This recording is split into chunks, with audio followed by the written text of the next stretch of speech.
Hey everybody, welcome to today's episode of Grant Teach Me Something. Super glad to have you here. We're going to be switching it up a little bit today, and what I want to do is I want to bring this to the reality of what is it really like getting started in this business. I think all too often what happens is we see a lot of examples of Grant standing up here, of Will Crozier standing up here, and you think, man, it's, they're saying that they worked, the Daniel Moore, they're saying that they worked so hard, but really, in your gut, honestly, frankly, I know that most people hear our horror stories and they're like, yeah, that person just says that because it's going to sound cool, and you don't quite believe it. So today, what we're going to be doing is we're going to be talking to one of my good friends and a personal mentor student, Chase Howard, about what it's like to get started in this business and what kind of hustle it takes to get to the position where you want to be. And this is a gentleman who is currently in the weeds, getting everything going the right way, and we just want to have a talk about that. So we're going to break real quick, get an intro going for you, and then when we come back, let's get started and look at what the reality is of starting a successful real estate investing company.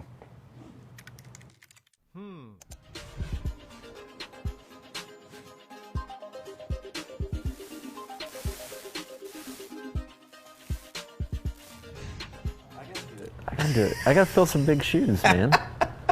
All right, welcome back into this episode of Grant, teach me something.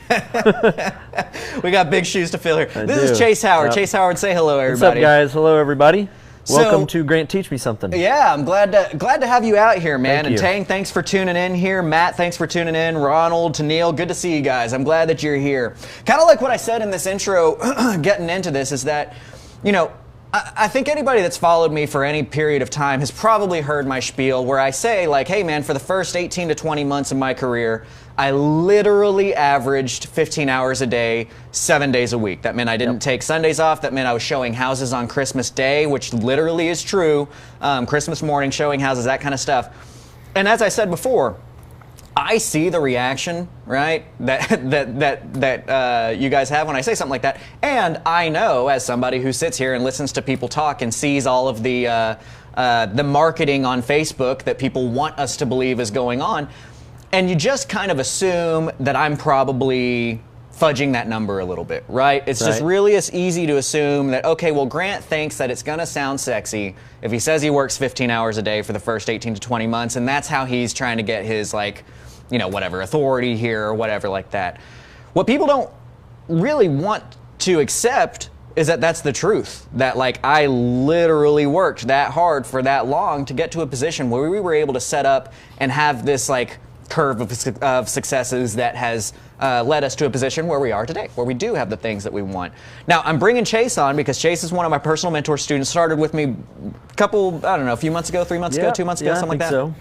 And I think that Chase is a perfect example of being in those weeds. I think that it's a perfect example of being in that position where you are having to hit the long hours, right? You are having to sacrifice. You are having to work really hard for sometimes what seems like very little results, right? Yep, and that can be really discouraging. So let's kind of pop it over to you for a second and just tell me kind of your background. What is before you went full-time into real estate, what were you doing? What was your thing?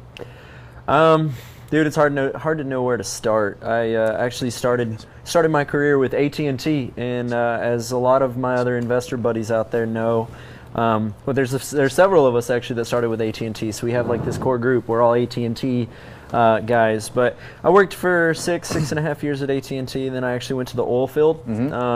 Spent 6 years in the oil field, being gone, missing family, missing Christmases, missing Thanksgivings, missing every single holiday. What were you doing in the oil field? It's called MWD. It's like directional work, so we would guide the well. Anytime you're drilling, you're trying to keep your well from deviating, so you're trying to keep it straight in the straight hole, and then you're trying to keep your curve where it needs to go, and then you're trying to keep what's called a lateral exactly where you need to go. We could put you, within a couple of feet. A mile down and 2 miles out or whatever. We can put you where you want to be, whatever the energy. And so was that, were those, when we hear about oil rig working, those are long hours, right? So it's a little different for me. I didn't have a schedule. So I have a little different experience of the oil field than what most people think. So everybody thinks, blood, sweat, and tears, you're out there swinging a hammer. That is absolutely not what I did. Mine was definitely different. I did swing hammers. I did sweat. I mean, we did work our butts off. But for the most part, ours was just grueling days. I mean, I would work 48, 50 days at a time on a rig, come home, and for 15, 16 hours at sometimes, and then I'd get a phone call that says, hey, I need you in South Texas now, and then I'd drive down to South Texas for 21 days or something.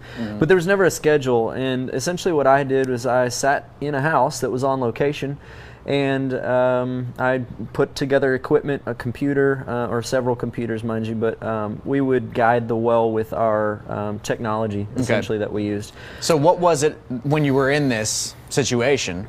What was it that led you into thinking, you know what, maybe this is not where I want to be? Maybe real estate is where I want to be. What gave you that inclination? So I actually have two kind of co-aligning effects that happened around the same time that I was in the oil field. Number one was my upbringing. My mom actually used to work for Roddy List, foreclosure listing services. Yep, yeah, George Roddy, absolutely. And she did the lists for Johnson County. Okay. And she would build them, put them together. I went to the courthouse with her, and I remember pulling lists off, or properties off of the little pegboard. This was before, today it's all computer. But whenever she first started, it was all the subtrusts would literally go in, put them on a pegboard, and my mom would go pull them off the pegboard. And I watched this as I think I was a teenager, but I watched that. Went into the workforce, spent it's 12, 13 years in the workforce.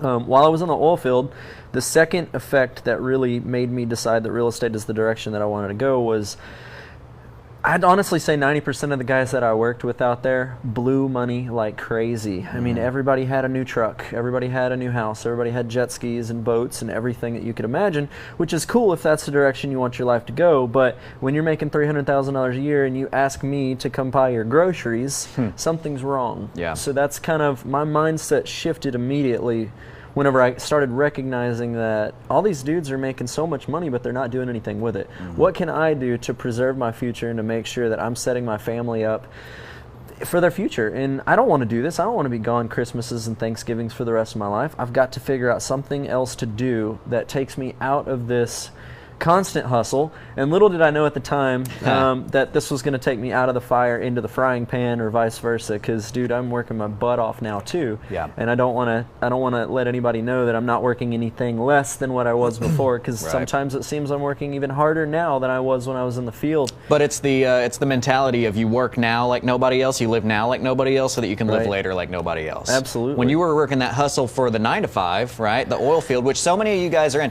Actually, as a matter of fact, if you're watching in here and you're working a 9 to 5 right now, throw up hashtag 9 to 5, right? Like if you're in that 9 to 5 position and you're in a hopeful spot of being able to fire your boss eventually and get to this position, throw that out there. Let us know. Let's work this together. We all need to partner up and understand what it takes, right? Yep. So you left from that saying, hey, this is going to be a way for me to relax. And I want to point on that for a second, because the theme here that I'm getting back to is that the thing that creates the most turnover in this real estate investment world, the thing that the team at Propelio, that CreativeCashFlow.com, what we're trying to let people know is the reality of what it takes to become successful in this business.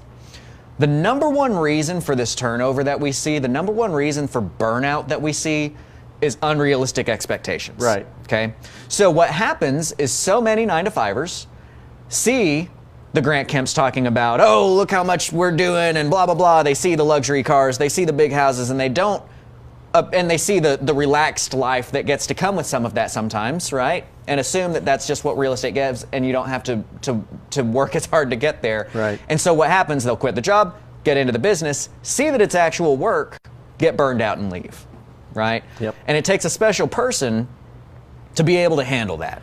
Dude, it's all about perseverance, man. You got to keep going. You got to be like the Terminator. Yeah. I mean, you got to just keep going and keep. You can't stop just because you reach a little road bump or a little hiccup. And I do want to point out that I bought my first rental whenever I was still in the oil field. Okay. I bought that in 2015. My first rental. It was solid, man. I think I was super excited. I renovated most of the property myself, me and my wife actually. Spent a lot of time in it in my time off in between, rigs, or in between time out in the field. So I want to say it took me Oh man, dude, I think it took me 3 or 4 months to get this thing renovated, and all I did was flooring, some paint, and some cabinets and countertops, and it took me, 3 or 4 months because it was in between rigs.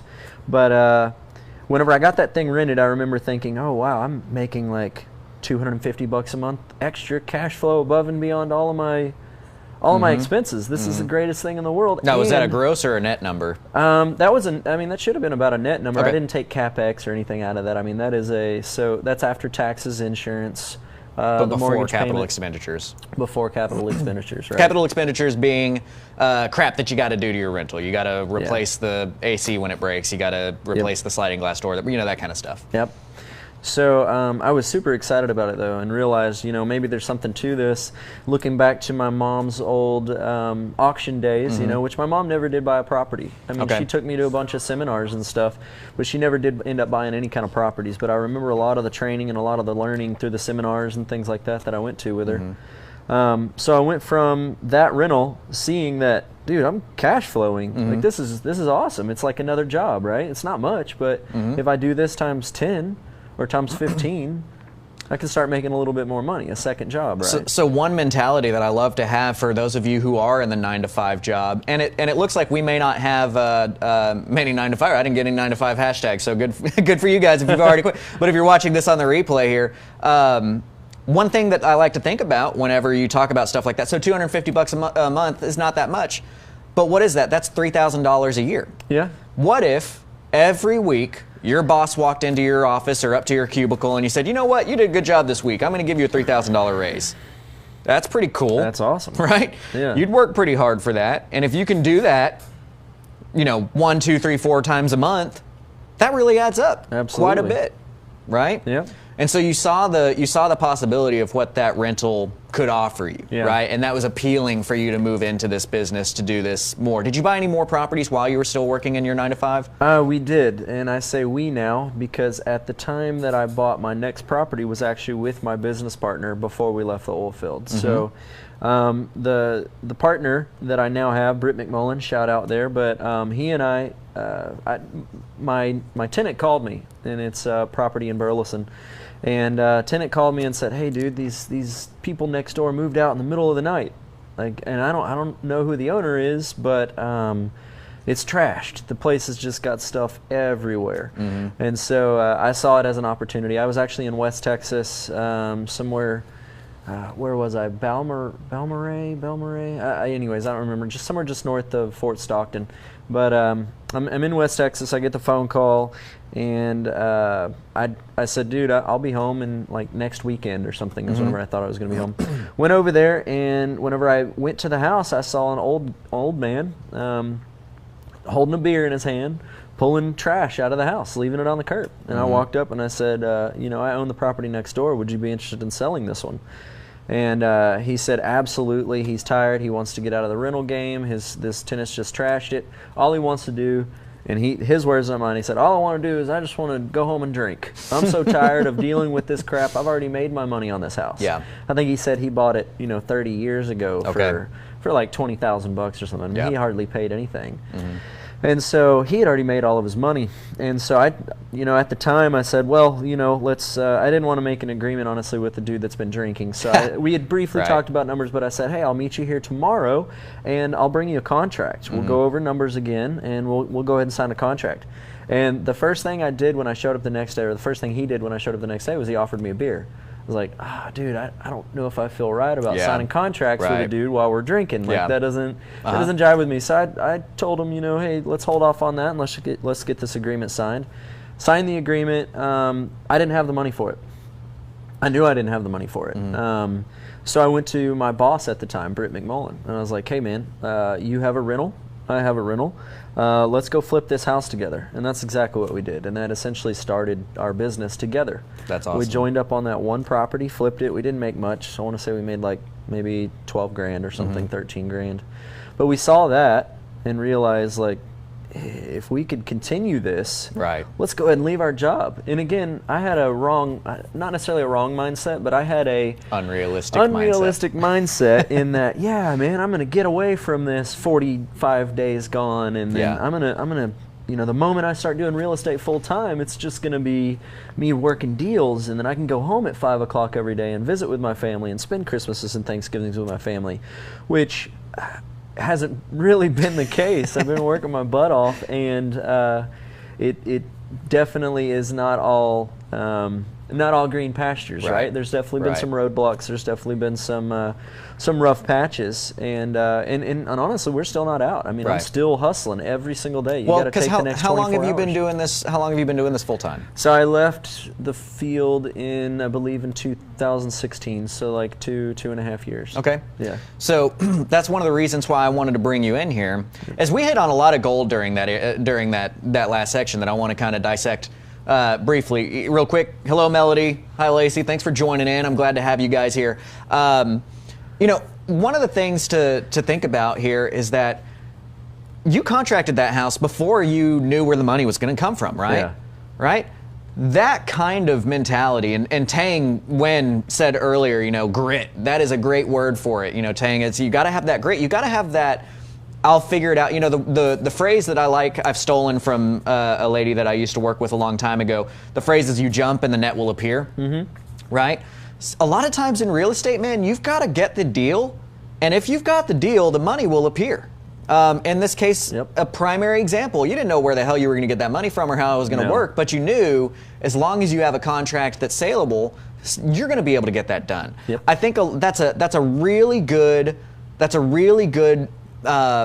mentality that I think a lot of people need to adopt. Whenever I got in this business, it was similar, man. I worked for free, I worked long hours, and all I knew is that the only thing that matters at the end of the day is somebody has to sign on a piece of paper that says that they're going to sell me that house.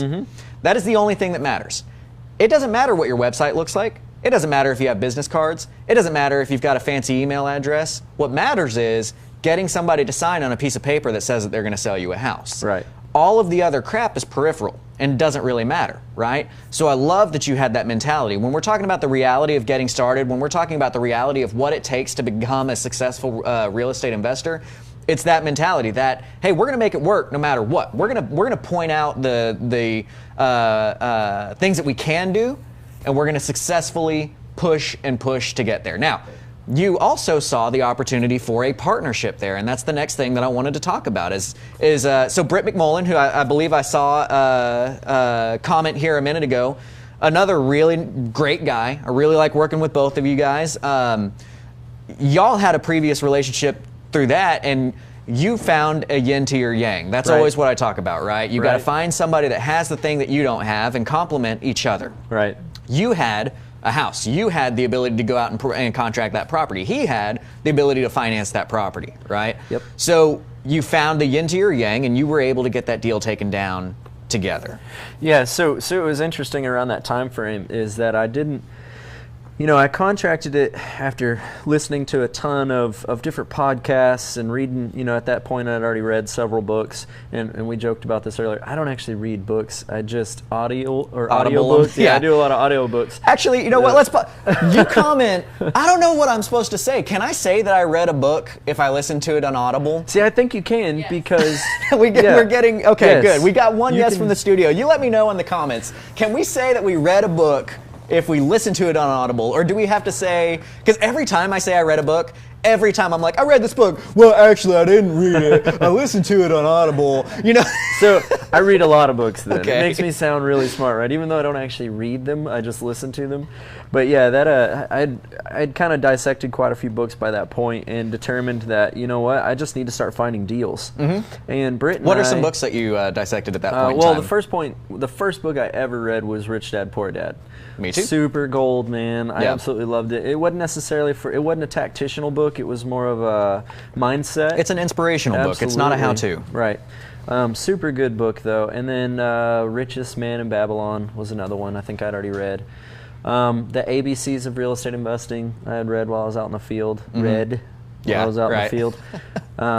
The one I'm reading right now, which is super awesome, is the four Spiritual Laws of Prosperity. Okay. Which is super amazing too so What's far. the 30,000 foot? What are the four? Have you gotten through it yet? Or which ones have you learned so far? Well, so I'm just in like chapter 1.5. Oh, okay. So I'm in part of chapter 2 actually. So But it's talking essentially chapter about 1.5. That's a really good way to put it. Well, because I remember I'd already completed chapter 1, so I'm in wherever the half point is. I'm in chapter 2 somewhere. I'm going to start saying how far I am in books purely in fractions. So it's kind of what you and I talked about previously, as far as your money is not necessarily your money. It is faith is a funny thing because everybody's different. Right. Everybody has a different definition of faith.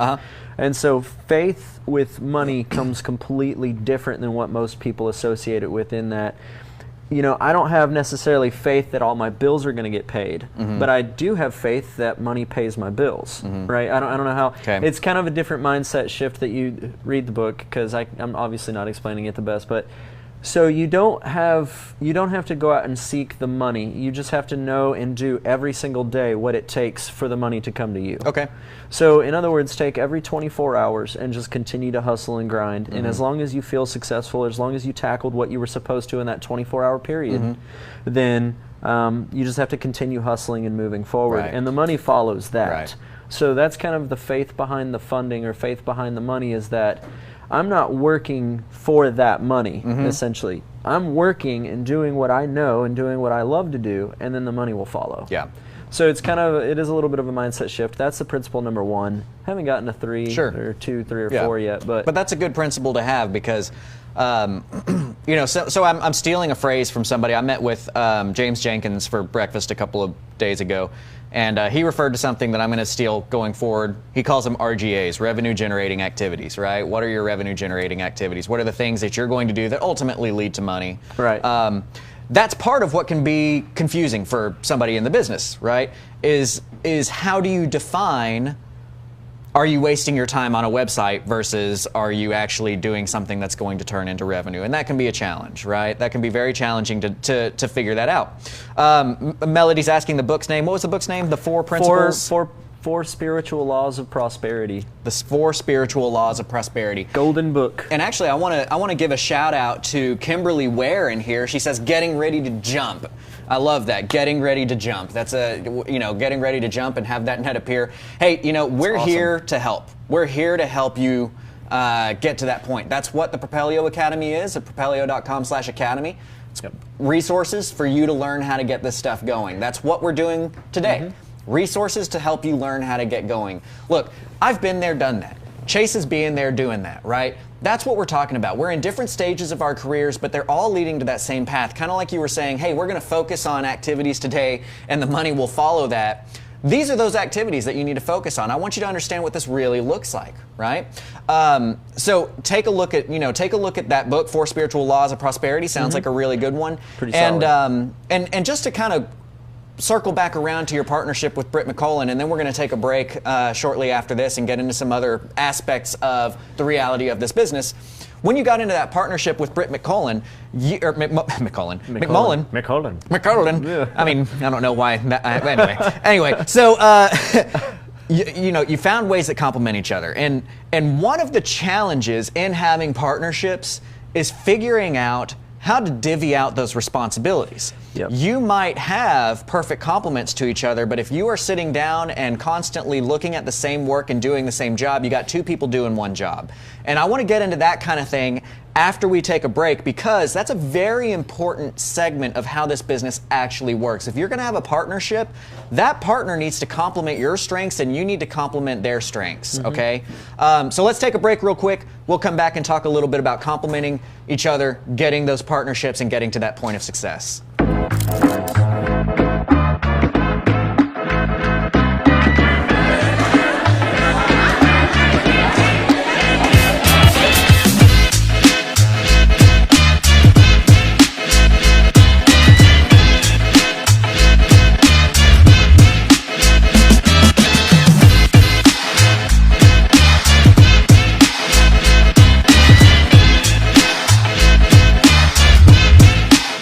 And we're back. So what I want to talk about now is I want to talk about the reality of partnerships. The reality of what it is when you're getting into this business and you need to chug forward and you need to put in that hard work and you need to face that adversity.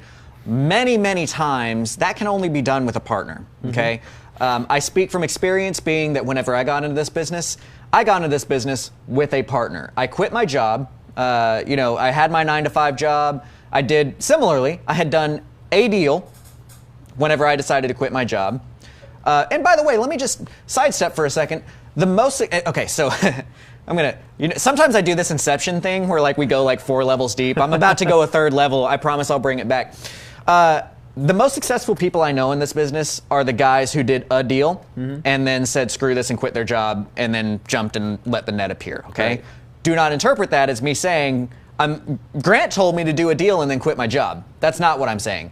Be wise. But Daniel, one deal, quit his job, suffered, look where he is now. Right. Me, did a deal, quit my job, spent a few months with stomach ulcers, and then built from there, right? Yeah. When I quit my job, and many, many other people that I know, I mean, that list could go on and on forever. You being one of those. Yeah. When I quit my job, it was 2 months of stomach ulcers, and it felt like an eternity because I was out there trying to source leads, trying to contract houses, and I had been bugging Scott Horn for months for a meeting to try and figure out what we might be able to do. And honestly, I had no idea how any of this stuff worked. I wanted him to send me just leads he didn't want. Now I know that when you're talking to somebody of that ilk, there's no such thing as a lead they don't want, right? There's no such thing as a lead that is worth money that they're not going to close on, right? However, I was, God blessed me and opened up a lot of doors for me. And one of those doors was I finally got a meeting with Scott. And I left that meeting with a key to the building and an office. And within 3 months from there, we were partners, and we bought a ton of houses together over that next several months. And again, I've got to point to God and say, look, this doesn't happen. You're talking about faith. This doesn't happen without God opening some doors for me. And I don't mean to. I'm not trying to use faith as a lot of people can use that as a rapport building way or something. But that's the reality of my life, and that's what I believe of how we got here. But that partnership was what built me, right? That partnership, that ability to have a foundation to stand on is what built me. And ultimately, that partnership and that ability to learn from his foundation is what has led me to have this passion for teaching others. Now that I'm in a position that I can be the foundation for somebody, that's what's led me to have that passion for teaching others, which is what created the relationship between me and Chase here, is with that partnership, with that personal mentorship. Chase saw an opportunity to grow, needing a little bit more of a foundation, needing a little bit more guidance, and that's what built it. And just to toot both of our horns, because not only is it the ability to look at things from a 30,000-foot view like I did, but it's the ability to go out there and take action on it. Within the first 3 weeks of our mentorship, Chase was able to do a net gain of about $5,000 or $6,000 a month. Purely by restructuring how some things were done in his business. Right? How cool is that? Cool. Dude, it was solid. And it was more about, sometimes when you're in the grind and you're constantly hustling and you're focused on these micros, it's hard to withdraw out and look at the macros, right? It's hard to start looking at the big picture and thinking, how can I change things for the better? And that's one of the biggest aspects that you brought to us, to Britt and I, is that you were able to take our situation and look at it from a third-party perspective, and from a 30,000-foot level, from an experience level that you'd already been there, you'd already grinded it out. And so that was huge for us, because a lot of the things that you said and a lot of the changes that we made in our business were things like, oh yeah, well that makes perfect sense. Totally obvious. Why didn't I think about that? But actually having the conversation with you and you bringing it out is one of the reasons we started implementing these things. We would have never had done that on our own, even though these were easy, simple tasks that we had to do. But you took action on it, and that's the big thing, right? You've got to take action on anything that you see that can improve your position. You have to take that opportunity. I take that opportunity to a fault sometimes. Now, fortunately, again, I've been blessed in a position where I am that now I've got more and more larger and larger opportunities arising, and it's one of those things where it's like, I to a fault will say yes, yes, yes, because I've built my career off of you have to. If a door cracks open, you kick that MFer down, right? You kick it in and you say, I'm going to take this opportunity. I didn't become partners with Scott Horn, the preeminent attorney in Texas, by pussyfooting around and asking it. I came in there by getting a door cracked open with a meeting and kicking it down and closing, right? And getting that opportunity, right? So you have to take those opportunities. One of those opportunities that gets presented to you is going to be partnerships. Those are a very, very important decision that you need to make in your career when you're going to move forward. And we're going to talk about not only the partnership in business during this segment, but I also want to talk about the partnership with your partner. Right. The partnership with your husband, with your wife, with your boyfriend, with your girlfriend, your priorities. How can you realistically put in those 15-hour days and still be the man that you need to be to your wife? How can you put in those 15-hour days and still be the woman that you need to be to your husband or boyfriend or girlfriend or whatever that might be, right? So let's start with that business relationship. In that business relationship, you both have to complement each other and take things off of each other's plates. One of the revenue-generating activities that we were able to define for Britt and Chase is one of the most common and easy mistakes to fall into, which is you have a partnership, you have your meetings, you say, these are the things that we need to get done. We need to go buy houses. We need to go knock doors. We need to go do our books. And then y'all both say, okay, let's get in the truck and let's go do it. Right. Okay? But what is that? Yeah, we're both tackling the same item. That's two people doing one job. Yeah. And so ultimately, you're really just getting paid half of your worth for that job. Yeah. If you need a successful partnership in this business, Tang Wen, keep my boyfriend out of this. What's up, Tang? It's okay, baby girl. They don't know about us. So to have that successful partnership, you have to understand what the strengths are of one person versus another. Right. Okay. One of the things that we're going to do today, I saw somebody earlier mention the book, okay? So we're going to give away, because we're talking about this right now, I'm going to give away 2 books. We're going to give away Rich Dad, Poor Dad, because that has what's gotten him started in the business. That's what got me started in business. This was literally the first book that both of us read that said, maybe this is a thing. Did you know that about me? That this is the first book? No. That was the thing that I read that said, you know what? Let's do this, okay? Well, hold on. Maybe you did tell me when we were in one of our meetings that Maybe. you had read the book. I didn't know it was your first book. It was the first thing. But I knew that you And had again, read I think a lot of people knock it because they're expecting a how-to. Yeah. Don't expect a how-to. It's it's a mindset book, okay? Right. So we're going to give that away. Secondly, we're going to give away the book Traction, because this book is going to be what gets you to that next level once you're ready to take the plunge, and that is a how-to. I want that book. I do. That's actually on my reading list. It is. I need to get that read. And fortunately, that was a lot of what we went over in our personal mentoring, right? Yeah. Because that is what gets you to that next level. Now, the reason I bring up Traction is when you're looking for partners, the most important thing that you can do for your business is something that is referred to in the book of Traction as a accountability chart. The accountability chart is you need to sit down and you need to say, for my company to be successful, I need an employee to do this job, this job, this job, and this job. Mm-hmm. Okay, so let's dig into this. I want to devolve a little bit, but this is going to be the gold nuggets, right? These are going to be some of what you can take action on today, because today, I think we're giving a perfect example of what I mean by, hey, Rich Dad Poor Dad is your mindset and inspirational book. Today's episode is your mindset and inspirational book. Mm-hmm. Traction is that next step up. Let's talk about that next step up. You need to create every company, no matter if it's Coca-Cola or yours or anything else, you need to create this chart. Every company has operations, marketing, and finance. Mm-hmm. Those are the 3 major departments of every company. Within those departments, you're going to have people doing different jobs. Okay, draw these out, literal squares on a piece of paper. Within operations, maybe you've got somebody pulling your lists and making cold calls. Maybe you've got a general contractor. Maybe you've got, that kind of stuff, right? Finance, you've got a bookkeeper, you've got a CPA, right? These are different areas. Above those major departments is an integrator. That's the next level up. The integrator's job is to be the person who puts puzzle pieces together, who's in the weeds, who actually dives in and takes the small details and turns them into success. Right. Above that is a role called the visionary. Okay, the visionary's job is they handle the large relationships. They handle steering. Hey, you know what? I think that owner financing is a good direction for us to go. Subject 2 is going to be really good in the downturn. Let's learn more about Subject 2 to get ready for when this goes forward, right? That's a visionary role. The integrator is then going to say, okay, well, if we need to learn more about Subject 2, then that means that we need to get our contracts in line. That means that we need to make the proper relationships, that kind of stuff, right? One of the early on things that we were able to do with Britt and Chase was define who was the visionary and who was the integrator. To have a successful partnership, each one of your partners needs to swim in their own lane and fully embrace what that person's strengths are. One of the things that we were able to turn around in their operation to start on a correct path was defining, hey, guess what? Chase is a pretty textbook visionary.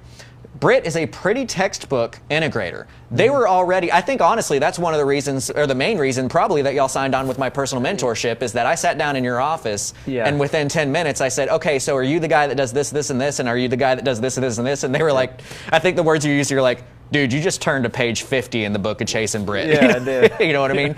Because once you can define what that is, and you have the knowledge to recognize what strengths you should be looking for, this is how you choose your partner. You have to define, are you the guy that beats the drum? Okay, and actually I want you guys to comment. Everybody that's watching right now, I want you guys to comment, because you may find your next partner in these comments. We're in a very cool area of real estate investing in the world where we have so much contact to other people. You may find your partner in this context. You may find the person that's going to make you... You're matchmaking right now. I'm matchmaking, You're matchmaking. We need to have great. like a matchmaking like thing. Matchmaker. Grant the matchmaker. So here's 2 personality types, and I want you to define yourself in the comments after this if you're a visionary, if you're an integrator. Many of you who are in this business getting started are going to instinctively want to say, well, I do both of those. I'm going to really encourage you to think very hard about this before you say I'm both roles. There, as a point of reference, in the total workforce, okay, there is about 20% of that workforce who is able to be a business owner.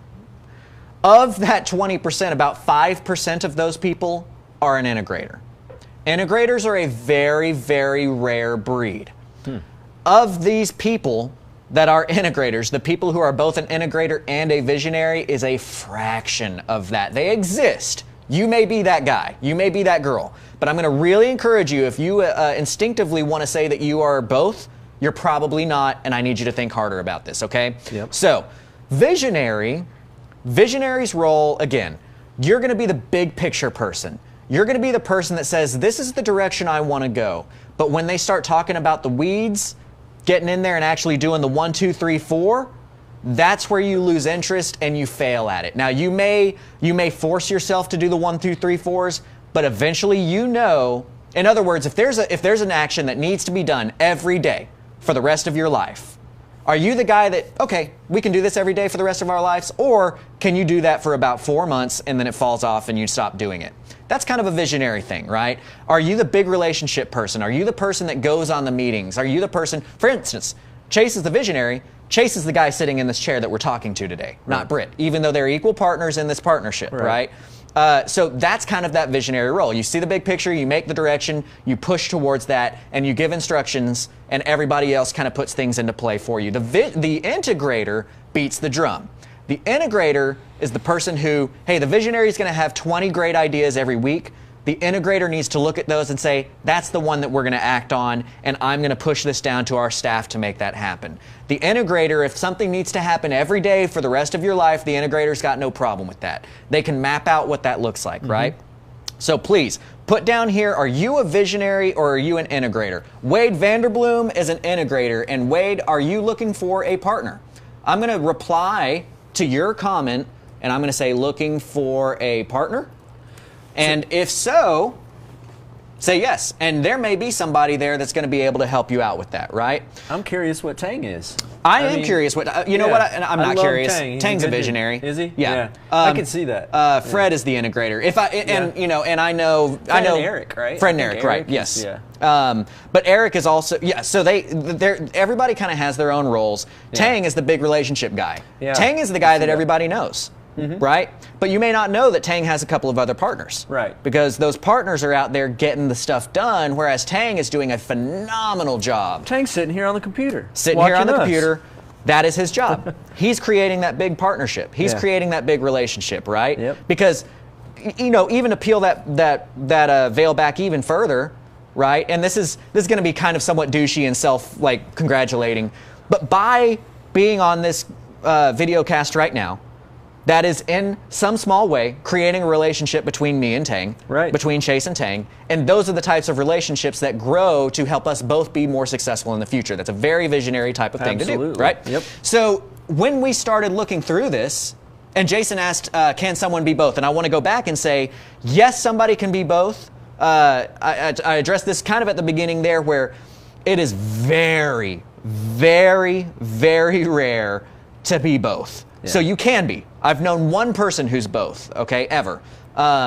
If you think you're both, I really need you to reevaluate. I really need you to push really hard. You might be, but you're probably saying you're both because as an entrepreneur, we force ourselves into being both. We have no option but to be both. So in this accountability chart, we've got roles that need to happen for the success of our business, right? Visionary, integrator, major departments, operations, marketing, and finance. Roles beneath that. One person can wear many hats. You have to wear many hats as a entrepreneur. You will be many of these roles. The reason you need to draw all of this stuff out is that when one of the items that is a responsibility of one of these roles is failing, then you know exactly where you need to go to replace yourself in that, right? So what we found with Chase and Britt is they needed that definition. They needed that definition of who was the integrator and who was the visionary to kind of swim in their own lanes and expand. Now, when you start defining this and when you start pushing towards that, it's an 18-month plan. It's going to take you some time to really enact that and make that work, right? So I would say that Britt and I both became, in the movie Finding Nemo, we were both kind of like Dory, right? So we're both trying to make our way, and eventually we both just get lost in the weeds because we're both doing each other's job. Right. I would encourage people out there, I joke about it being matchmaking, but seriously, it's like a marriage. I mean, I'm with Britt more than I'm with my wife. And that's crazy. I mean, most people are like, no, I want to go do real estate because I want to be with my family more. Initially, if you quit your job and you jump into real estate, that's not what's going to happen. It's going to be full-time, and you're going to be with your business partner if you so choose to have a business partner. You're going to be with them more than you're going to be with your family, and that's essentially what happened with Britt and I. And as we aligned and started running projects together, we both started overlapping what we were doing, and as Grant better put it, we're both doing each other's jobs. We're both, I was going on meetings with people and I'd say, hey, we're going to go get food and beers with so-and-so. Why don't you go ahead and come along? And the same thing would happen with him. Whenever he'd get a phone call from an investor or from somebody that wanted to start working with us or had a property or multiple properties to sell, I'd go with him or he would go with me. And so when we started doing the same things with each other nonstop, Britt and I get along very well, so I don't want to misconstrue that, but it actually does create a tension a little bit because now nothing else is getting done. Right. You're constantly focused on the same things. Our books weren't getting done. Our marketing wasn't getting done. Our ebb and flow was constantly there with marketing in that this month we have no houses, so let's go market. This month we have too many houses, so let's go sell them.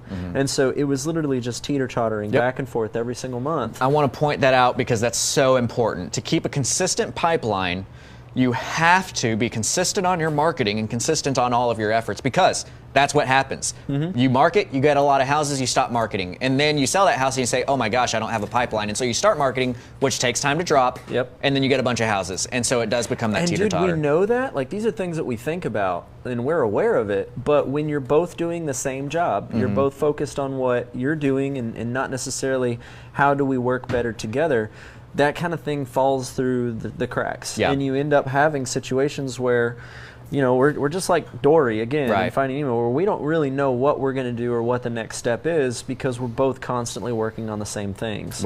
And so now, having gone through your program as well as a lot of the talking points that you gave Britt and I, we built this accountability chart. We built it. And before, when we initially wrote up this accountability chart, we both had names all over every single aspect of the chart, right?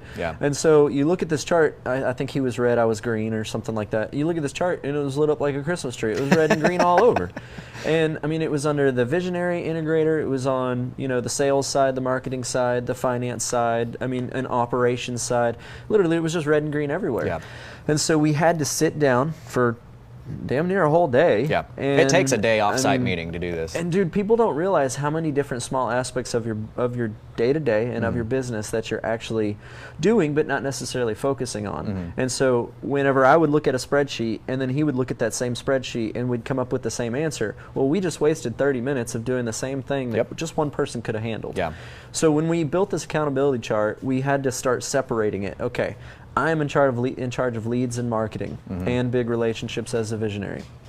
He's going to be in charge of financing, banking, and things like that. Not to dive in too deep with what we're doing, I'm still struggling with it because there's a lot of days where I go back and I'm like, okay, well, where are we at on financing, and how do I get this house paid for, or how do I get this closing done? And he's being real good about that. He's like, dude, you got to step back from that portion, because that's my portion, right? I'm going to be in charge of closings. I'm going to be in charge of this. So we're still both struggling with like that. It is definitely a marriage, and you've got to constantly focus on what is my task, what is my job, and keep it separated. You have to be able to trust each other. So in this whole matchmaking process, trust is huge. Trust is imperative, and the ability to rely on one another is absolutely imperative too. And, you know, moving forward, I know that we'll get better with this and we'll be able to expand, but that's part of the reason that the last year has been spent with no real traction. Honestly, we kind of got stuck in the mud with both of us chasing the same things and both of us working on the same things, and we never got any progress. I feel like in the past couple of months, we've really made a lot of breakthroughs. Mentally, financially, and just independently, we've made a lot of breakthroughs. So, and that a lot of that has to do with us just assigning roles to one another. And honestly, I don't know how I could have done any of this. Really, it would have been hard for me to do all of this by myself. It really would have. And I appreciate everything that my partner does. Some people out there are hustling by themselves, and that's great. That's awesome for them. But I feel like I was able to accelerate significantly faster having a partner. And some people may not feel that way. And I agree with you. Yeah, it's one of those things where you've got to, again, I love that you hit on the trust factor. If you're going to create a partnership, you have to trust that that person's going to do their job. If you can't trust that they're going to stay in their lane and do their job, it's not a good partnership. This is why having that accountability chart beforehand and understanding what you need is going to help you create that partnership and understand who you are and what you need. One question that we got here is, how many partnerships should I have? From Matt Smith. I have had up to 3 partners in one company. I think it's better if you keep it down to 2, personally. You know, you've got to have a visionary and an integrator, and then everybody else needs to be an employee or commission-based. Owners of the company, basically visionary and integrator are where you're at. If you're doing much more than that, you're going to have an owner stepping on the toes of other people. So, and if I may kind of come at that question just at a slightly different angle. I've got a buddy of mine, a good friend of mine, that's up in Oklahoma, and he actually self-proclaims himself as a partnership whore. Okay. And because he has multiple businesses. So, you know, depending on how that question was portrayed or put out there, it could be, I don't know if you're asking, you know, how many businesses can I have partners with? That's a good question. And so that's what my buddy Sam does up in Oklahoma, is that he has partners for his wholesaling. He has partners on some of his rentals. He's got partners on some of his flips, and he's got some partners on, I'm assuming, some of his bigger picture things that he's working on, larger acquisitions. And not all of them are related. I mean, he's got, you know, 4 or 5 different businesses. But a lot of it is that you're going to be either, like, so I think each individual business should have up to 2 owners, but then you might partner on a deal with somebody, right? And you can have a couple partners on that. That's a little bit different too. I have no problem with partnering. I have no problem with other people getting money. I always say I'd rather have a little bit of a lot than a lot of a little bit, right? I like relationships and getting those things going. Propelio actually asked a great question and says, does the visionary look lazy to the integrator? And we're going to take another break here in a second, but I think that that's a great question to address when we get back, because if you don't understand what each lane is supposed to do, when I say stay in your lane, that can be frustrating. There can be friction between the 2 people if the 2 people don't fully recognize what's going on. One of the other flaws of a visionary is that a flaw of everybody, visionary or integrator, whoever you are, we tend to not respect the things that we're good at and think that they're worth less. Okay? And so let's talk about that mentality. Let's talk about, does the visionary look lazy to the other one? When we come back on our last segment, we're going to address that. Then we're going to address the partnership, like I promised we would, the partnership with our personal relationships. I think that is a huge one that we need to address with realistically what this business looks like. And then we're going to end up with what you guys may be surprised at, Chase has built a great portfolio in that time. I mean, how much in equity do you? I mean, you've got like what, a $2.5 million I think we have worth of real estate out there right now. I think we own right now around $2.8 $2.8 million. Okay, so we're talking about a lot of the trudging through. We're talking a lot about the suffering that it takes to get here. But I want to point out to you guys, man, because this guy has the attitude that he does, and Britt has the attitude that he does, and the grit and that grind and the ability to push forward. In short 2 years, they've got almost $3 million worth of real estate that they've got in a portfolio for themselves. Yep. So let's talk about that when we get back after this break.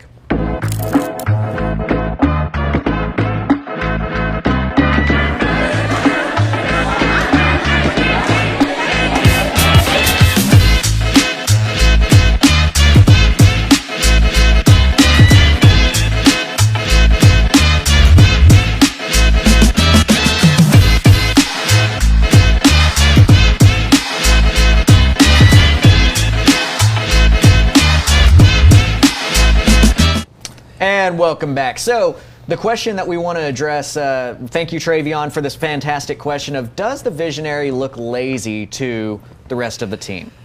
I think it's very important when you start going down a path on this road, the visionary's job is going to be ideas. The visionary's job is going to be big pictures.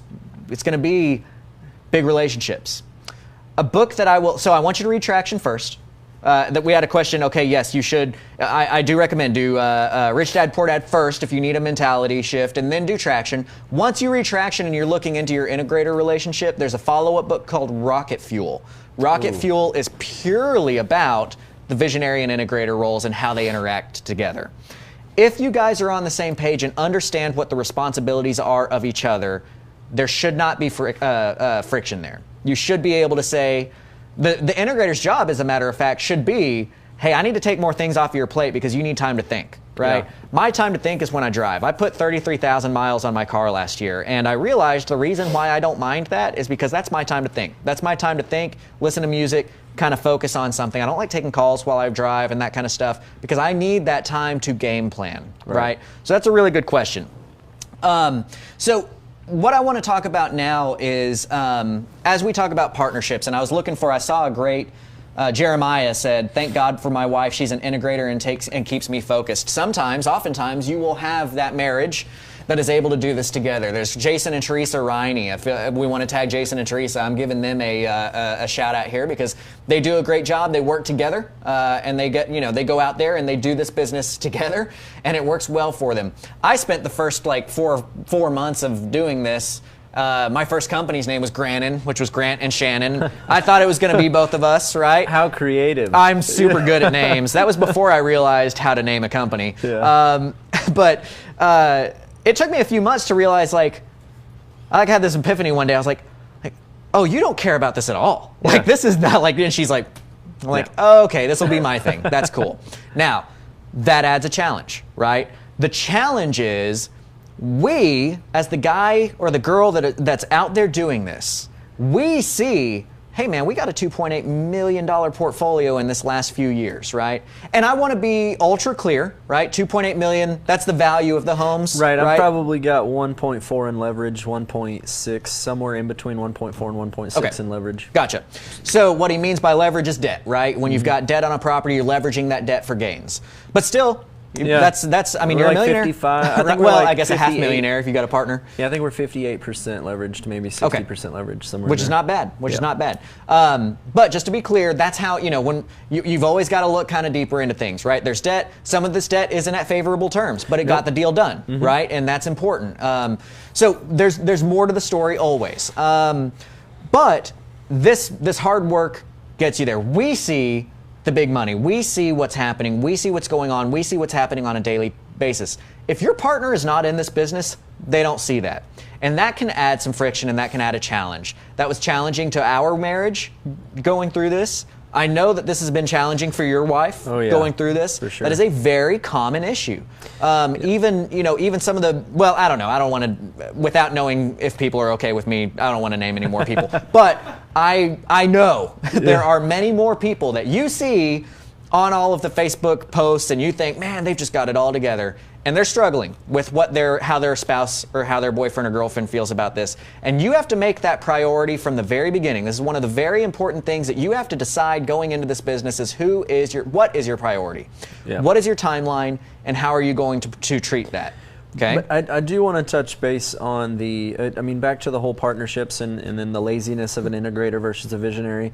I will say that with the accountability, that's the biggest point between Britt and I, is that there will be failures and there will be times where, yeah, you are lazy. And there have been times where Britt has pointed out to me, dude, you're failing on the marketing side or the sales or the visionary side. And then there have been times again where I said, dude, where are our books at? We're failing on the financial, keeping up with all the documents side. And I think it's important to make sure that you're partnered with somebody who's not going to get butt hurt. They know that you are there with your collective best interest in mind. Absolutely, that's a great point. So, don't be afraid of conflict. Just know how to approach it. Because in this business, we constantly learn, but we fail forward. So anytime I've lashed out at Britt, I've always come back and said, dude, I didn't mean that personally. I just mean that in the best way possible, that we need to learn how to tackle this task at hand and move forward and learn why this task at hand didn't get tackled. And so it's not necessarily a laziness that we have ever necessarily had, but we have to keep each other accountable. And if that means essentially slapping somebody, and picking them up by their belt and saying, listen, dude, you got to tackle your end of the agreement. This is your end and you have to take care of it. And so again, you have to be able to communicate with one another pretty well. But to the whole marriage thing, dude, my wife has been on my butt for the past 6 months. Probably 6 or 7 months, because when she sees all these properties coming in and out, and you're able to buy and sell so many properties. I think, I don't remember how many properties we've actually done. It's probably, in the last 3 years, because I haven't been doing it full time. But my first property wasn't 732 Sunnybrook. That was the first property that Britt and I did together. But from that point, we didn't just quit. I had gone to auction and we started to buy properties together before we had then quit. But we were already talking about quitting at that point in time. So I wanted to touch back to Fair that. enough. But when my wife sees that we've done, a collective of probably 60 properties or so, 50 to 60 properties, Good somewhere numbers. in there. Dude, we've moved a lot of properties, and that's between wholesaling, sub to, actually flipping the properties or holding them as rentals. When we've done that many properties, and my wife's like, why are we still broke? You used to be in the oil field, and you used to bring home, banging checks. What happened? And so that's a hard mindset for my wife to get around. And it's a struggle for me to be able to explain that, listen, hun, we're holding all this equity, but at the end of the day, equity don't pay the bills. Right. So you have to then start to transition into, okay, how are we going to begin paying ourselves in the future? Right. Or how do we liquidate some of these assets or turn these assets into cash? So that's a constant struggle with my spouse. And I was there in that time frame too, in that 18 to 20 months that I was talking about. We had to sell our vehicles. We had to, I bought a cash car. It was like a $3,000 Altima that I was driving around, to be able to afford this. We really had to cut our bills. And I had $5 million worth of real estate, right? And it's difficult for the wife to see that. It's difficult for the spouse to see, look, okay, so you're telling me I'm not going to see you for 12 to 15 hours a day and it's not paying us? What's going on here? Yeah. Right? Where is this? But they are not, with all due respect to the partner, they are not that visionary. They do not understand what's happening in the future. So part of being realistic with ourselves, right? Part of being realistic when you get into this business is also being very realistic with your spouse and your partner. Being very realistic about what we're doing and what we're not doing. One of the things I had to learn early on, and I don't know if it's this way with your wife. See, for if you're in this business, we have to live on the successes of, I got a contract today. Yes, right? That keeps us going. But I had to learn I couldn't tell my wife I got a contract today. Right. Because if I told my wife I got a contract today, she heard, finally we're going to get to buy some food, right? Yeah. And that doesn't always happen. Sometimes that falls through the day before closing. And so it became very discouraging to her, who's not in the business every day, who doesn't understand how difficult it is to get that contract in the first place, and knowing that that's the only thing that can lead to money, that we have to have that win. Got very difficult for her to hear me talk about that stuff and then have it not turn into anything. Dude, it's all about setting proper expectations, and that's something that I completely failed at with my wife. And Michelle, I'm sorry, I'm gonna put this out there, but whenever I first left the field, and I was telling my wife, I think I'm gonna quit my job because I think this is gonna work. This is a real deal. I told her it was because I wanted more time with the family, and I told her it was because we're going to be able to make some good money. We may go a little while without not making a lot of money, but eventually it'll start to pay off and the snowball will get larger and larger. Right. So I didn't set the proper expectations whenever I left my job. And so you're right. Every time she hears or sees a contract, and with entrepreneurship or with this business in particular, it's a roller coaster.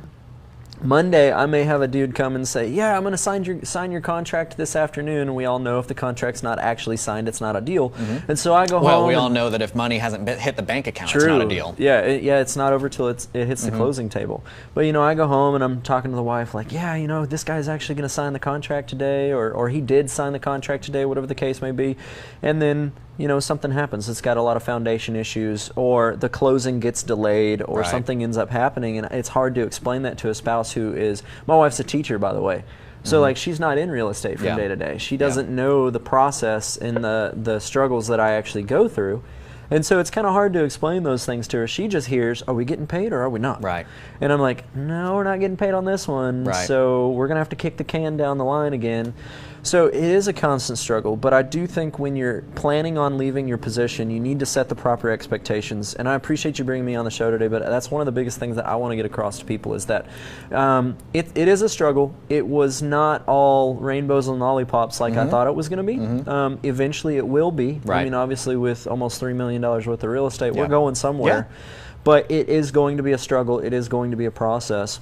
And that's why I wanted you here, is because you are in that period of life that I always tell people I was in and people don't want to believe exists. Right. Right? Well, we only believe what we see on Facebook. Right. So you have a lot of people out there that want to, and I'm guilty, I'm just as guilty, and I get out there and I'm like, oh man, this dude just closed 4 deals this month or this week. And he never struggled. Right. What we don't know is what's happening behind the scenes. Right. We don't know is how that deal was structured, or how anything behind them in their life or in their partnership is structured. So I want to encourage people. I was very guilty at riding the Facebook train, right? And just watching all these awesome guys. And dude, Tang, I love you to death, but when I see you nonstop succeeding, and I love that for you, bro, but I look at it, I'm like, shit, why didn't I get those deals this week? I'm out there hustling, I'm out there doing these things. And it's just me looking at myself thinking like, man, why can't I be as good as Tang Nguyen? And I think Tang is a great example of that. And again, I have the utmost respect for Tang, right? And Tang has done great things. Tang, you're a phenomenal Facebook marketer. Oh, yes. Everybody thinks that you've done 600 deals in the last 3 weeks. That is one of the strengths of it. But we can't be fooled into thinking that Tang hasn't struggled to get there, or may not be currently struggling. I'll be vulnerable right now. I've spent a lot of money this year on this education stuff. I got a big stick up my butt about getting this education out to people. I think that the world deserves it to have somebody who's taught that. But you know what? Y'all know that you're getting Propelio Academy for free. What you don't know is that I've spent almost $300,000 of my cash, of actual cash out of my pocket, in getting the equipment together. And that's not I'm saying my time is worth this amount of money. That's me. I've cashed out equity. I've done all kinds of stuff to put about $300,000 this year behind CreativeCashFlow.com, CreativeCashFlow.com, and it's a company launch, right? Company launches don't always pay off immediately. I launched January 1st, and I'll be completely vulnerable in saying I'm feeling that right now. I'm feeling that I've spent $300,000 and it's not really converting on sales, because part of my vision aligns with Propelio.com in that, hey, let's give a lot of this stuff out for free, right? I'm giving a lot of it out at Propelio's Academy for free, which I probably could have done webinars and held all that stuff back and charged solely for it, but that's not part of the vision, and so we're feeling it, right? Absolutely. So I want to be vulnerable in that way to let you guys know that even the ones that you see my marketing go out and talk about like, oh, whatever, you see me drop my little subtle like, oh yeah, you see me standing up here and driving the luxury cars. Yes, I do have luxury cars. I do live in a large house. We do eat well. We do have a nanny that takes care of our kid. But we still have financial struggles, and we still have those issues where houses don't close that we really kind of needed to close, and that that kind of stuff is going to happen. You have to be realistic with yourself, because if you're not, you are going to burn yourself out. Part of having a proper relationship with your spouse or your boyfriend or your girlfriend is having a sit-down, serious conversation at the beginning. And this is one of those things that you could have used getting into this.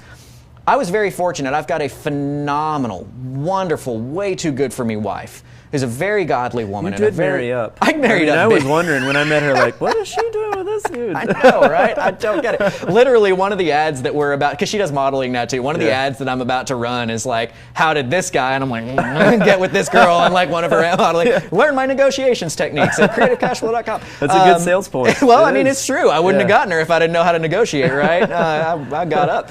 Anyway, she's a phenomenal woman. And I say that for more than looks, because she's just, I mean, the woman that she is, it's just, you don't meet women like that. Anyway, to get away from that, we sat down early on. We prayed about it a lot together. When we decided that we were going to go in, or when I was going to quit my job and go into this business full time, we understood and we accepted that responsibility up front. Fortunately, through our prayer life, through understanding what was really going on, and being led in this direction, we had that expectation of, hey, Grant is not going to be super present for this next couple of years. But because of the work that he'll be putting in, we're going to be able to live differently later on, okay? And, you know, you start to see that go upward. It's a logarithmic scale. You see small successes, small successes, small successes, and then all of a sudden you see this success kind of hit, and when it hits, your snowball, right? That's when you start going up exponentially, right? And that's what everybody's all working for. Right. So the purpose of this is to let you guys know, look, I'm not lying when I say I work 12 to 15 hours a day, average, 7 days a week for that first couple of years. This is a guy that's doing that right now. You've seen ups and downs. You've seen struggles. You've seen relationship hardships with the wife because of it. These are all realistic things you're going to run into.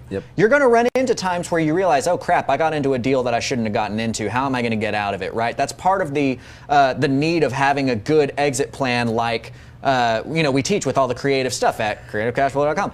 That's part of what we're doing when we're setting this all up. So I love the analogy of riding a bike, right? Okay. So to co-align with what you were saying, the analogy of riding a bike, you can read all the books you want, you can know how to build a bike, but you don't actually know how to ride a bike until you get on there and you learn physically how to ride a bike. Your balance, how to turn, how to do all that stuff. So diving into this process is huge. You can't just sit back and continuously learn, which is great. I want you to learn all you can, but you have to make the leap. But once you make the leap, you have to make sure that those around you are fully aware with what you're doing, as well as align yourself with the right people.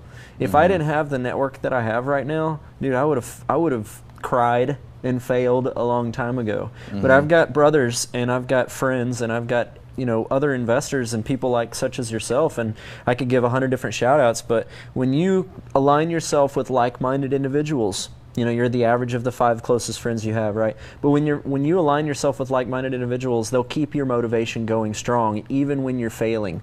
When I'm sitting there and with my head in my hands and I'm crying, I've got multiple friends, not literally crying, but when I've got multiple friends and multiple family members that will come alongside me and encourage me and say, this is the right step. You are taking the right processes.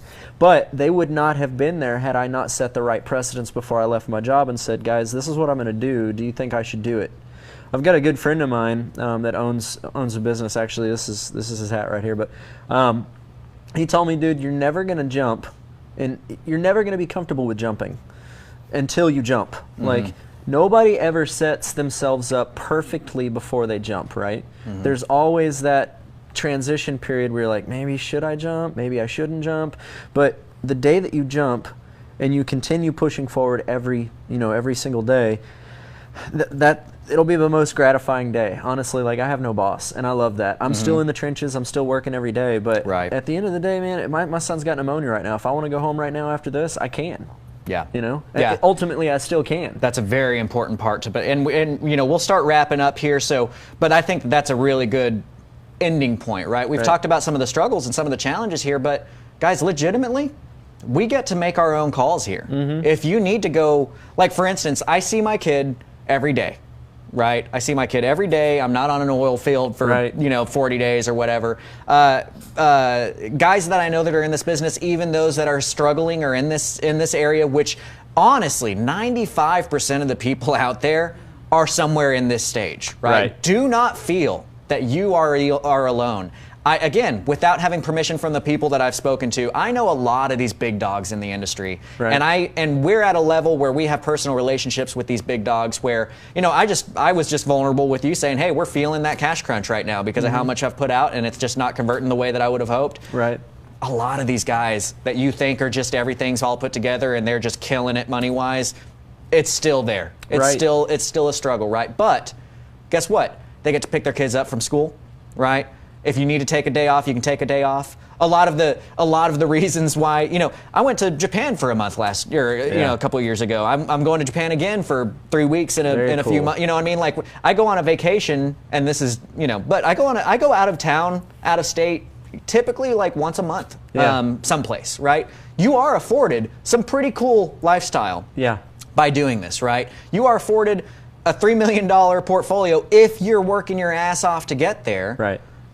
You get that portfolio, you get these wins, and you build on them, and you look to the future, and you understand that this is a path for success. This is something that you can do, and especially now that you've got education available to you through these types of things, through the Propelio Academy, through CreativeCashFlow.com, that is something that you can make happen. Right. Now, here's what I want to do. Thank you so much. First of all, everybody give us a thanks in here for Britt for being in here and hashtag keeping it real, right? Thank you for joining us, for taking this time to come out here. I think that this has been really helpful for a lot of people. If this has been helpful for you, let us know in here. Part of being in this industry, part of what we want to do is we want to break down these walls. We want to reinvent what's happening right here. We want to know the reality of what real estate is, okay? Absolutely. And if you're in this situation and you need help or you're ready to inspire somebody else, go through here and help other people inspire, you know, and get inspired. Here's the thing. I can't do the random comment picker for technical reasons, but I think this is actually going to be good because what we're going to do is we're going to wait 24 hours before we do our book giveaway. Okay. Tomorrow at noon is when we're going to do our book giveaway. Until then, as many comments as you put in, that's going to give you another chance. So what I want you to do is I want you to continue to coordinate with people in here. I want you to go in, find other comments that were in here, especially the part where it's talking about visionary or integrator. And if somebody's listed as a visionary or an integrator and you think that y'all might be of help here, comment, reply to them. Don't reply in a PM, reply publicly. That's going to help your ability to get your comment picked, but it's also going to show people the reality of what this looks like, right? Let's communicate here and be together for each other, right? So thank you guys so much for joining us today. My name's Grant Kemp. I'm from CreativeCashFlow.com, where the investor who wants more gets it. And this is you know, again, we put quality entertainment. Yes, because we're not lawyers. we're not lawyers. We're not CPAs. It's an entertainment purpose only. We put quality content out there for you guys to learn and get to that next stage. We want to keep it real. We want to let you know exactly what is happening. This is not a guru sales pitch. This is actually behind the scenes looks of how people become successful. So if you're interested in learning more, go to CreativeCashFlow.com. Chase and Britt were personal mentor students of mine. I actually this week have opening up a new slot for personal mentoring. If you need somebody to kind of help hold your hand and move things forward for you and get you to that, I mean, again, like I said, and this is, you know, this is like those commercials, like results are not, but like we got a net positive of $5,000 or $6,000 a month within 3 weeks of just restructuring how things were going within their business by having that kind of coaching available. But also tools in our tool belt, and also tools in your tool belt to be able to close more deals in the future. So if you're interested in getting that personal mentorship, please reach out to me. Let me know. Check me out at CreativeCashFlow.com and we can move forward from there. As always, don't forget about Propelio.com. Propelio.com adds such value to you guys. I have MLS access. I have access to the actual MLS. I don't run comps in there anymore. I run comps through Propelio because the system is that much better. The UI is that much better. The UX is that much better. And it gives you CRM and it gives you pre-built websites and things that you can use to get to that stage where you're not having to waste time on the business in the business so that you can spend time working on the business and getting to that next stage. So morals of the story here are work hard, keep your head down. Can I just take a second and say, let's build each other up through positivity. Let's look for ways that we can find positive reinforcement for others who might need your help, and stay away from breaking each other down, right? Stay away from goon squatting each other, and just understand we're all in this together. We are all trying to do something, trying to make something happen. Yep. Try to see what you can do this week to hold out your hand and help somebody else who might need it, right? So that's going to be my homework for you is go be the light at the end of the tunnel for somebody else this week. Find an opportunity to do that. Chase, thank you so much for joining us today. Do you have anything that you wanted to close us out with? Man, just make sure you're aligning yourself with like-minded people. Make sure that you guys are staying connected with people that you know will bring a positive light to your business, as well as encouragement, constant encouragement. And again, I'm with Comfy Real Estate. Yes, Comfy I'm sorry, I didn't give you that. Comfy, how can they find you? So comfyrei.com, Comfy Real Estate Investments on Facebook. He's tagged in this. Britt is tagged. We'll tag Britt as well. So friend them both on Facebook. If you've got a struggle, or if you're in the trenches, obviously contact Britt or contact Grant or Britt or myself. Myself, I'm right here in the middle of it. Grant's already seen the light at the end of the tunnel. He's already gone through the processes. But myself, I'm constantly learning. We're constantly moving through and working through all these struggles. There's been a lot of failures, and there's been a lot of struggles, and I'd encourage people to reach out to me. That's another show or another subject. There's a ton of struggles, a ton of things out there that we've learned and we've overcome, and some that we're still currently in. So by any means, just please reach out to me if you have any questions or if you ever need anything. Also, I do have a small podcast, a little local one. It's called The Cash Flow Show on JoCo Community Radio. So if anybody wants to reach out and look at some of the shows that we've done there too, partner. How can they find that? Actually, it's through JoCo. It's JOCO on Facebook. I also have a Facebook called The Cash Flow Show. We also have a YouTube channel called, I believe it's called The Cash Flow Show or Show Cash Flow. But anyways, reach out to me. You can find it on my Facebook, Chase Howard. But again, I appreciate you guys for having me on. And thank you for being vulnerable and opening up and let people kind of know what's going on here. Guys, keep tuning in.